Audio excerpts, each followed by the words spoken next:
Imagina una ciudad convertida en polvo. No hay edificios. No hay calles. Solo escombros, humo, y el sonido constante de la muerte. Imagina que cada metro de tierra que pisas cuesta vidas humanas. Que avanzar 10 pasos puede significar no volver jamás. Lo que vas a ver hoy no es una película. No es ficción. Es la historia real de la batalla más sangrienta que la humanidad haya presenciado jamás. Entre agosto de 1942 y febrero de 1943, en una ciudad a orillas del río Volga, dos ejércitos se destruyeron mutuamente durante 200 días. El resultado, más de 2 millones de bajas. Más muertos que en toda la Primera Guerra Mundial combinada. Bienvenidos a Stalingrado. El infierno en la tierra. Antes de entrar en la batalla, necesitamos entender por qué esta ciudad importaba tanto. Por qué Hitler la convirtió en obsesión personal. Y por qué Stalin ordenó defenderla hasta el último hombre. Porque Stalingrado no era solo una ciudad. Era un símbolo. Y los símbolos, en la guerra, valen más que cualquier posición estratégica. Corría el año 1942. Llevaban 3 años de guerra en Europa. Alemania había conquistado Francia, Polonia, los Países Bajos, Bélgica, Grecia, Yugoslavia. El Tercer Reich parecía invencible. Pero en junio de 1941, Hitler cometió uno de los errores más grandes de la historia militar, abrió un frente contra la Unión Soviética. La llamaron Operación Barbarroja. Al principio, el avance alemán fue devastador. Millones de soldados soviéticos cayeron prisioneros en pocas semanas. Las ciudades caían una tras otra. Pero llegó el invierno. Y el invierno ruso no distingue entre vencedores y vencidos. Los alemanes, que esperaban terminar la guerra en 3 meses, se encontraron congelados frente a Moscú. Sin ropa de abrigo. Sin preparación para el frío. Sin respuestas. Para el verano de 1942, Hitler necesitaba una victoria decisiva. Una que le diera petróleo para seguir la guerra, y que destruyera la moral soviética de una vez por todas. Su objetivo era el Cáucaso, donde estaban los campos petroleros que alimentaban la máquina de guerra soviética. Y en el camino hacia ese petróleo, había una ciudad. Una ciudad que llevaba el nombre del enemigo personal de Hitler. Una ciudad llamada Stalingrado. Junio de 1942. Hitler lanza la Operación Azul, también conocida como Fall Blau. El plan era simple en teoría, el grupo de ejércitos sur avanzaría en 2 direcciones simultáneas. El grupo A hacia el Cáucaso y el petróleo. El grupo B hacia el Volga y Stalingrado. Stalingrado era un objetivo secundario. Un punto de apoyo para proteger el flanco del avance hacia el petróleo. Pero algo pasó en el camino que cambiaría la historia. Hitler se obsesionó con el nombre. Stalingrado. La ciudad de Stalin. Tomarla no era solo una maniobra táctica. Era un golpe simbólico al corazón del comunismo soviético. Era humillar al hombre que se atrevía a enfrentarlo. Del otro lado, Stalin entendía exactamente lo mismo. Perder Stalingrado era más que perder una ciudad industrial. Era perder su nombre. Su símbolo. Su legitimidad. Así, lo que debía ser una operación de apoyo se convirtió en el enfrentamiento más brutal de toda la guerra. El 23 de agosto de 1942, la Luftwaffe alemana lanzó uno de los bombardeos más intensos de la guerra sobre Stalingrado. En un solo día, más de 40.000 civiles murieron. La ciudad ardió durante días. El Volga mismo parecía estar en llamas, cubierto de petróleo derramado de los depósitos destruidos. Y sin embargo, los soviéticos no se rindieron. El 62º Ejército Soviético, bajo el mando del general Vasily Chuikov, recibió una orden directa de Stalin: ni un paso atrás. Ni un paso atrás. Lo que vino después fue la guerra más brutal que el ser humano haya vivido jamás. Septiembre de 1942. Las tropas alemanas del Sexto Ejército, comandadas por el general Friedrich Paulus, entraron a la ciudad. Y entonces entendieron que ganar Stalingrado no sería como ganar cualquier otra batalla. En campo abierto, el ejército alemán era superior. Sus tanques, su artillería, su aviación dominaban el terreno despejado. Pero en una ciudad destruida, las reglas cambian completamente. Los soviéticos comprendieron esto antes que los alemanes. Y lo usaron. La táctica soviética se llamó abrazar al enemigo. Mantenerse tan cerca de las líneas alemanas que la Luftwaffe no podía bombardear sin matar a sus propios soldados. Y entonces aparecieron los francotiradores. El más famoso de todos fue Vasily Zaitsev, un pastor de los Urales convertido en la pesadilla del ejército alemán. Zaitsev acumuló más de 225 bajas confirmadas en solo 3 meses. Los alemanes enviaron a su mejor francotirador, el director de la Escuela de Francotiradores de Berlín, específicamente para eliminarlo. Lo que siguió fue un duelo de días entre los dos hombres más letales de Stalingrado. Un duelo que Zaitsev ganó. Los alemanes llamaron a este tipo de combate Rattenkrieg, la guerra de las ratas. Porque eso eran. Ratas en un laberinto de ruinas, persiguiéndose mutuamente en la oscuridad.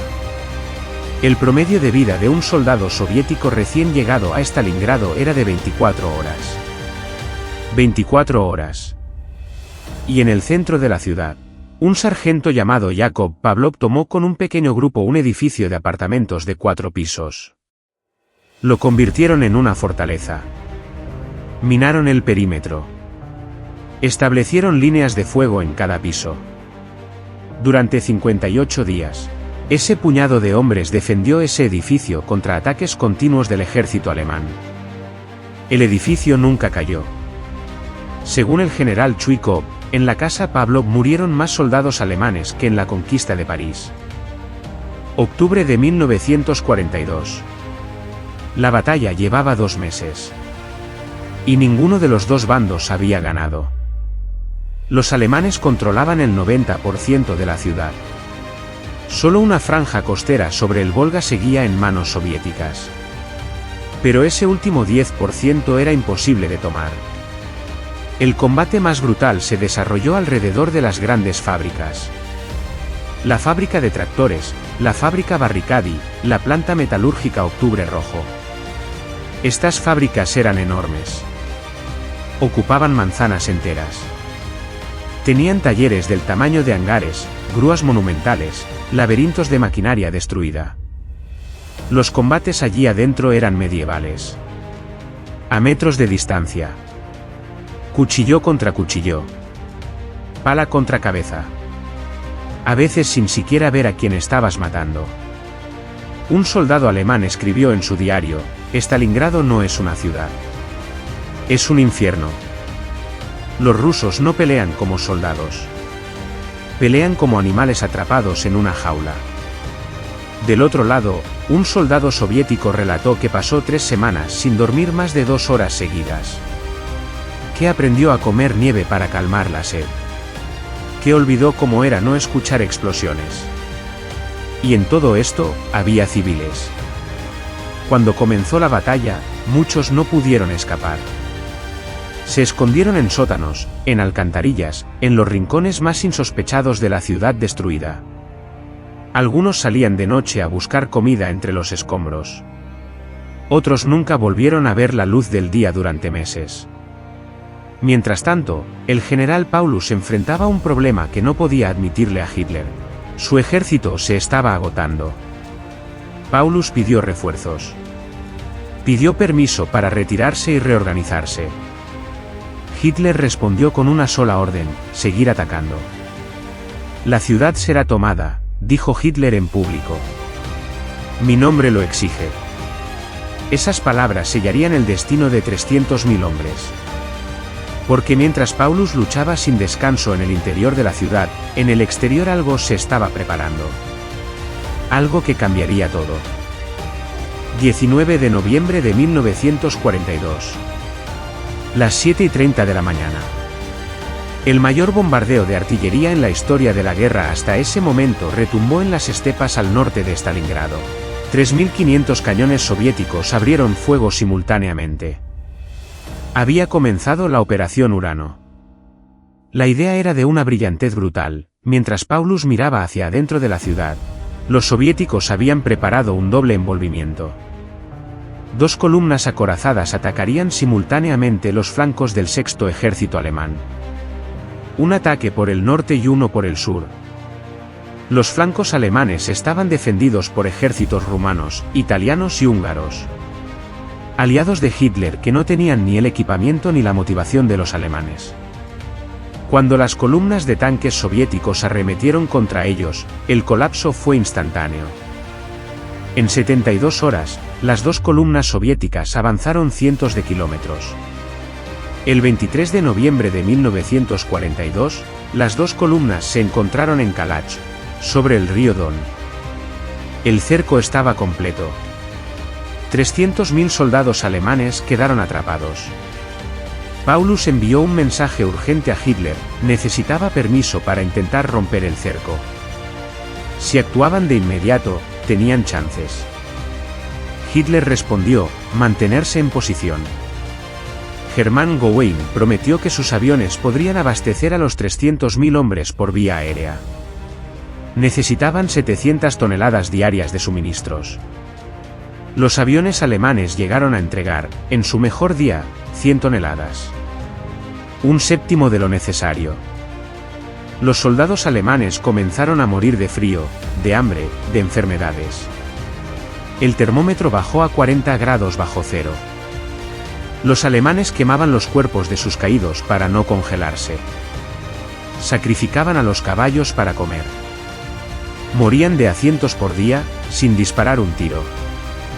Y el 12 de diciembre, el mariscal von Manstein intentó rescatarlos desde el sur.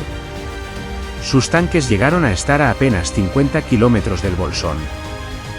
Tan cerca, que en noches despejadas los soldados atrapados podían ver los destellos de los cañones alemanes en el horizonte.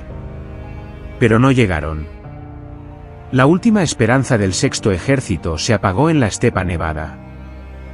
Enero de 1943. El Bolsón se encogía día a día.